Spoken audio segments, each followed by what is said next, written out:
Pension വാർത്തകൾക്ക് എല്ലാവർക്കും സ്വാഗതം. നിങ്ങൾ ആദ്യമായിട്ട് ഈ ചാനൽ കാണണമെങ്കിൽ സബ്സ്ക്രൈബ് ചെയ്യുക, സപ്പോർട്ട് ചെയ്യുക, ഷെയർ ചെയ്യുക. അപ്പം നേരെ നമുക്ക് ക്ഷേമ പെൻഷൻ വാർത്തയിലേക്ക് പോകാം. ക്ഷേമ പെൻഷൻ വാങ്ങുന്ന എല്ലാവരും അറിഞ്ഞിരിക്കുന്ന രണ്ടോളം കാര്യങ്ങളാണ് ഈ വീഡിയോയിൽ പറയാൻ പോകുന്നത്. എല്ലാവരും ഞെട്ടിച്ചുകൊണ്ട് സംസ്ഥാന സർക്കാരിൻ്റെ ബജറ്റിൽ ക്ഷേമ പെൻഷന് വർധനവും ഉണ്ടായില്ല.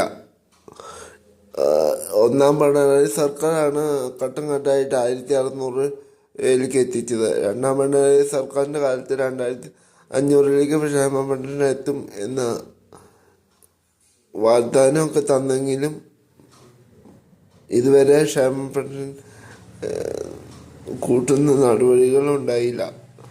സർക്കാരിന് ഇത് തിരിച്ചടി കിട്ടും എന്ന ഉറപ്പായ കാര്യമാണ്. എന്തായാലും സർക്കാർ ജനങ്ങളെ പ്രതീക്ഷ ഇല്ലാണ്ടാക്കി എന്ന് പറയാം.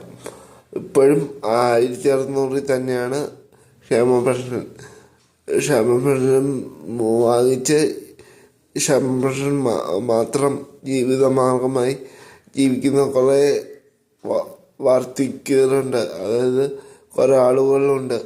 അവർക്കൊക്കെ ദുഃഖകരമായ വാർത്തയാണ് പുറത്ത്. ക്ഷേമ പെൻഷൻ കൂട്ടില്ല.